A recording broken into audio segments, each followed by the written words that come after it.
मैं प्रोफेसर राजेंद्र प्रताप गुप्ता हूँ और मैं नीतियों पे काम करता हूँ। मैंने 5 पुस्तकें लिखी हैं, उसमें 2 पुस्तकों का इधर विशेष वर्णन है जिनके आधार पे मैं आज आपके समक्ष ये बात रख रहा हूँ। हम लोग विगत लगभग 4 महीनों से किसान का आंदोलन देख रहे हैं। किसान भाई अपनी एमएसपी के गारंटी करने की बात करते हैं और तीनों फार्म लॉस को ख़त्म करने की मांग कर रहे हैं। ऐसे में हमको ये सोचना है कि क्या ये दोनों मांगें पूरी होने पर किसानों की समस्याओं का समाधान हो पाएगा, क्या उनकी इनकम दुगनी हो पाएगी। क्योंकि मैंने इस विषयों पे काफ़ी गहराई से काम किया है, तो मुझे लगा कि एक इस पे वीडियो बना के उनको ये विजुलाइज करा सकें कि उनकी समस्याओं का समाधान है कहाँ। सबसे पहले हमको ये जानना होगा कि किसान की समस्याएं हैं क्या। अधिकांश किसान 1.5 एकड़ से कम की फार्म होल्डिंग रखते हैं, यानी कि उनकी फार्म होल्डिंग काफ़ी छोटी है, उनके खेत का माप काफ़ी कम है, जिसके कारण ना तो वो उसमें पैसा लगा सकते हैं, ना तो उसके लिए पैसा रेस कर सकते हैं, और जिसे हम इकोनॉमीज ऑफ स्केल कहते हैं उसका फ़ायदा उठा सकते हैं। दूसरा, कृषि जो इक्विपमेंट है, मशीनरी है, वो काफ़ी महंगी है। छोटे किसान जो कि अधिकांश हैं, उनके लिए इसे खरीदना और इस्तेमाल करना लगभग नामुमकिन है। इससे पैदावार नहीं बढ़ पाती, इससे अपने पास जो भी उनके पास कृषि योग्य भूमि है उसका पूर्ण उपयोग नहीं कर पाते। तीसरा है कि वो लोग ट्रेंड नहीं हैं, उनको आज आधुनिक तकनीक और जो नए डेवलपमेंट्स हुए हैं उनके बारे में पता नहीं है, इसलिए वो अपने जो है इस छोटे किसानों खेतों से उपज बढ़ा नहीं पाते, मैक्सिमाइज नहीं कर पाते। तो एक इश्यू रहता है प्रोडक्टिविटी का, उपयोगिता का, और कितना माल वो इससे प्रोड्यूस कर सकते हैं। चौथा इशू है कि यह सत्य है कि लगभग 70 साल की ऊपर हुए हमारी आज़ादी को, लेकिन फिर भी स्वास्थ्य, शिक्षा, एक्सेस और टेक्नोलॉजी गांव में उस तरह से उपलब्ध नहीं है जिस तरीके से शहरों में है। 5वां, अगर हम पीएम किसान योजना का आंकड़ा देखें तो करीब 70 करोड़ लोग खेती के साथ जुड़े हुए हैं, जो कि एक बड़ा आंकड़ा है। और हम लोग ऐसी बात हमेशा सुनते हैं कि किसानों को वैकल्पिक व्यवस्थाओं में एब्जॉर्ब किया जा सकता है, अन्य नौकरियों में लाया जा सकता है। जहां एक और हमारा वैसे ही रिकॉर्ड डेफिसिट है जॉब्स का, जो पढ़े लिखे और स्किल्ड लोग शहरों में रहते हैं, तो फिर हम करोड़ों लोगों को कैसे ले जाएंगे अन्य रोजगार में, ये एक बड़ा प्रश्न है। दूसरा ये है कि शहरों का जो इंफ्रास्ट्रक्चर है वो पहले से बर्डन हो चुका है, उसमें और लोगों को एब्जॉर्ब करने की क्षमता नहीं है। 7वां, जो भी आप कह लो, किसान को आज फिर भी जिला मुख्यालय पे अधिकांश कामों के लिए जाना पड़ता है। तो समस्याएं अगर हम देखें, उनका क्या फाइनल रिजल्ट हुआ है कि लगभग हर 52 मिनट में एक किसान आत्महत्या करता है और लगभग रोज 2000 किसान खेती छोड़ देते हैं। यह तब है जबकि भारत एक कृषि प्रधान देश है। अगर हम इन समस्याओं को सिर्फ किसान अधिनियम और एमएसपी की चश्मे से देखेंगे तो मुझे लगता नहीं है कि इसका समाधान निकलेगा। अगर वास्तविकता में देखें तो जितनी हमारे पास समस्याएं हैं कृषि के क्षेत्र में, उससे कहीं ज़्यादा हमारे पास ऐसी अपॉर्चुनिटीज़ हैं जिन पे कि हम किसानों को लगा के और एक उत्कृष्ट भारत का निर्माण ग्रामीण क्षेत्रों में कर सकते हैं। अगर मैं 3 भागों में इन समस्याओं को बांटना चाहें उनके सॉल्यूशन के पॉइंट ऑफ व्यू से, तो सबसे पहला है ऑर्गेनाइज, दूसरा है इंस्टीट्यूशनलाइज, तीसरा है लोकलाइज। इसको हम लोकलाइज भी कह सकते हैं। अगर ये तीनों को मूलभूत मंत्र मान के चलेंगे तो एक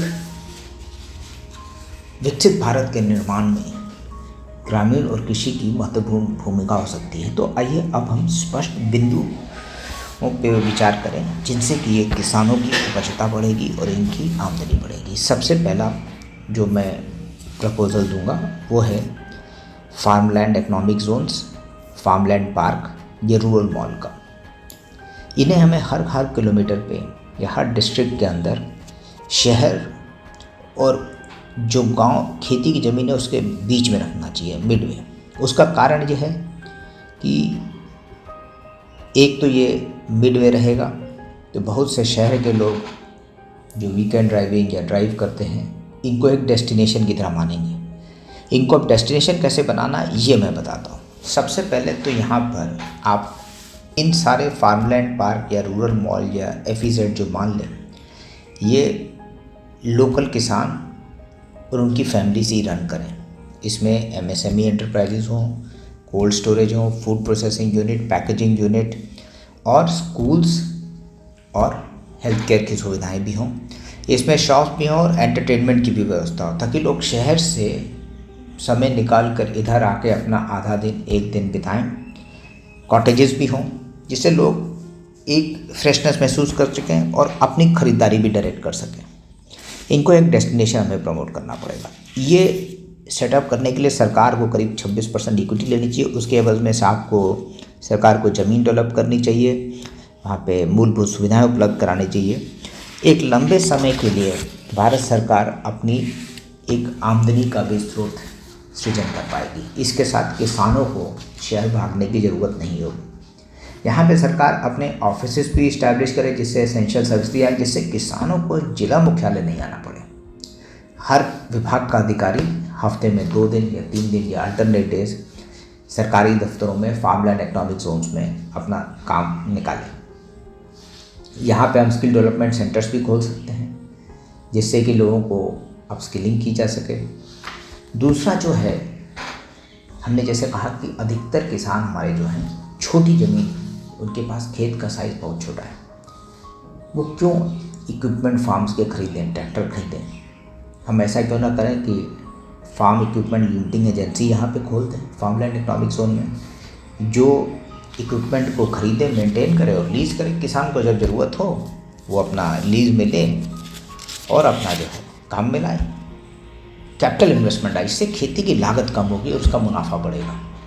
तीसरा है किसान कृषक इंफॉर्मेशन सोल्यूशन असिस्टेंस नेटवर्क, किसान ऐप। इससे बहुत से काम हो सकते हैं। एक तो सरकार इससे जियो टैगिंग करके इरिगेशन, पावर और एरिया अंडर कल्टीवेशन, क्रॉप जो इसमें लगाया गया, उसकी पूरी जानकारी मिल सकती है। उसके हिसाब से किसानों को इंश्योरेंस दिया जा सकता है। उसके हिसाब से सरकार अपना खरीद और किसानों को अपना व्यय करने की भी क्षमता का मालूम चलेगा। इससे पैकेजिंग यूनिट्स की भी होगा। इस पे हम एआई लगा के ये भी कर सकते हैं कि कहाँ पे कौन सी फैसिलिटीज़ कितनी उपयोग में आएंगी किस साल में, उस हिसाब से हम एलोकेशन कर सकते हैं। फिनिश प्रोडक्ट्स का अगर हम पहले से अंदाज़ा लग जाए तो उसकी मार्केटिंग की व्यवस्था कर सकते हैं। जो आज के क्रॉप्स हैं जिनकी विश्व में हमको उपभोक्ता बढ़ानी है, जिससे कि उपयोग, जैसे मिलेट है, ऑर्गेनिक प्रोडक्ट्स हैं, फोर्टिफाइड फूड है, इसके लिए हम एमएसएमई इनोवेशन क्लस्टर्स में इनकी पैकेजिंग करके इनके प्रोसेस्ड या सेमी प्रोसेस्ड फिनिश प्रोडक्ट्स बना के हम भिजवा सकते हैं। क्योंकि इस एफईजेड में फार्मलैंड पैक में सारी व्यवस्थाएं होंगी कि किसान अपना स्टोर भी कर सके, बुकिंग भी कर सके, वहाँ से लॉजिस्टिक्स भी रहेगा, वो शिप भी कर सके। तो जो किसान की आमदनी का एक पोटेंशियल है वो काफ़ी बढ़ जाएगा इस किसान ऐप के तहत। क्योंकि आप कृषि ज़मीन का आपको एग्जैक्ट आइडिया, जियो टाइपिंग, उसकी सॉइल टाइप मालूम है, होल्डिंग एरिया मालूम है, तो आप हर्बल फार्मिंग और मेडिसिनल प्लांट फार्मिंग के लिए भी किसान को इसमें मदद कर सकते हैं। इससे उसकी इनकम बढ़ेगी और लैंड की यूटिलाइजेशन भी बढ़ेगा। आयुर्वेदा और नेचुरोपैथी के लोग काफ़ी बढ़ रहे हैं, तो फॉरवर्ड लिंकेजेस काफ़ी इसके माध्यम से हो सकते हैं। और होल्डिंग भले स्मॉल हो लेकिन इनकम जो उसकी खेती के साथ होती है, poultry farming, bee farming, pisciculture, ये सारी चीज़ों की व्यवस्था इस ऐप के माध्यम से किसानों को उपभोग कराई जा सकती है। और वो फार्मलैंड इकोनॉमिक जोन में जाके ऑफिस से इन सारी व्यवस्थाओं को अपने लिए जानकारी ले सकता है और इनका उपयोग भी कर सकता है, इनमें शामिल हो सकता है वेरियस प्रोग्राम्स में। एग्री टूरिज़्म एक बहुत बड़ा वो निकल रहा है। आप स्पाइस गार्डन देखें गोवा में, महाबलेश्वर में चल जाए तो स्ट्रॉबेरी गार्डन्स हैं। मुझे लगता है कि अगर हम फार्म कॉटेजेस का कंसेप्ट प्रमोट करेंगे तो लोग चाहेंगे कि मतलब ध्यान करें, मेडिटेशन करें, योगा करें। और ये फार्मलैंड इकोनॉमिक जोन में आप कॉटेजेस भी बनवा सकते हो, जिससे कि वहाँ पे लोग रहें, वीकेंड पे रहें, एक आध दिन शहर से बाहर आके रहना चाहें रहें, और नेचुरल एनवायरनमेंट में नेचुरल फूड के लिए ऑर्गेनिक फूड जहाँ मिले आपको। इससे क्या होगा कि जो लोकल इकॉनमी है वो बढ़ेगी, और क्योंकि ये किसान के परिवार ही चलाएंगे तो उनकी आमदनी, हम दुगने की बात कर रहे हैं, हम 20 गुने की क्यों नहीं बात करते, दुगने पे क्यों रुक जाते हैं। हमें अपनी सोच बदलनी पड़ेगी, इस सोच के साथ हमको उनकी व्यवस्थाओं को बदलना पड़ेगा। फार्मर्स यूनिवर्सिटीज़ जो हैं इन फार्मलैंड इकोनॉमिक जोन्स के साथ काम कर सकती हैं। हम लोग हमेशा कहते हैं कि फार्म टू फॉर्क होना चाहिए, मैं उसके एक स्टेप आगे ले जाता हूँ। ये 2F क्यों, फार्म टू फॉर्क क्यों, 3F क्यों नहीं, फार्मर्स फार्म टू फॉर्क क्यों नहीं। मैं किसान हूँ, आप मेरे को व्यवस्था करो farmers and agriculture retail mart farm की। मैं गांव में किसान हूँ, मैं फार्मलैंड इकोनॉमिक जोन का भागीदार हूँ। अब मैं शहर में ज़मीन लेके, जो मंडियाँ हैं या फिर जो प्राइम एरिया सरकार के पास हैं, वो लीज कर दो आप फार्मलैंड इकोनॉमिक जोन को। वो लोग खेती भी करें, प्रोसेसिंग भी करें, पैकेजिंग करें, और फार्म आउटलेट से शहरों में बेचे भी। तो मेरा उपज, जैसे आलू की आज अगर 8 रुपये किलो है और मैं उसे 40 रुपये किलो बेच रहा हूँ शहर में, तो वो 32 रुपये मेरे पास आ रहा है, फार्मर के पास। बीच में सबको जा रहा है चेन में, लेकिन बीच ऐसा नहीं हो रहा है कि मेरे को उसका 6 मिले और बाकी लोग 40 पे खरीदें। Farmers and agriculture retail mart farmers को ही चलाने के लिए देने चाहिए। प्राइवेट वाले कम्पीट करें, लेकिन इनसे कम्पीट करना तब मुश्किल हो जाएगा जब इनके पास पूरी कनेक्टिविटी होगी।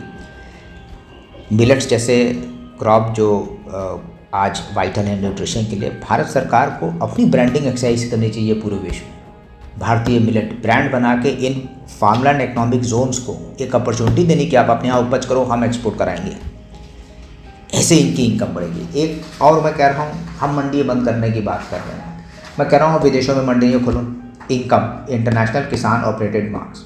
इससे क्या होगा, इंडियन फार्मर्स होल्डिंग कॉरपोरेशन अगर इन सारे एसईजेड्स को चलाती है तो विदेशों में हम अपने मंडियाँ खोलते हैं। भारत की एग्रीकल्चर उपज हम विदेशों में बेच सकते हैं, और ये उपज खरीदने के लिए मंडी हमको इंटरनेशनल में खोलनी चाहिए और किसान एक्सपोर्ट करें।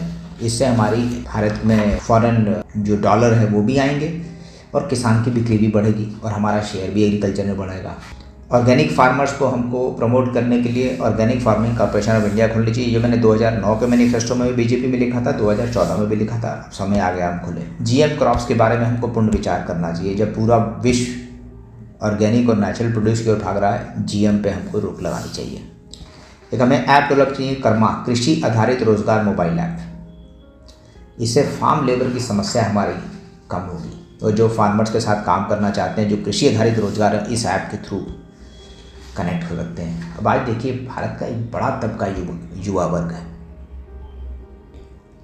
ऐसे में वो लोग मोटरसाइकिल लेके, गाड़ी लेके लॉन्ग ड्राइव्स पे जाएंगे। अगर जाएंगे तो क्यों ना हम जो फार्मलैंड इकोनॉमिक जोन है उनको एक डेस्टिनेशन की तरह बनाएं, और बीच में उसके हम रास्ता खोलें। अब रास्ता क्या है, Riders assistance services and transit area.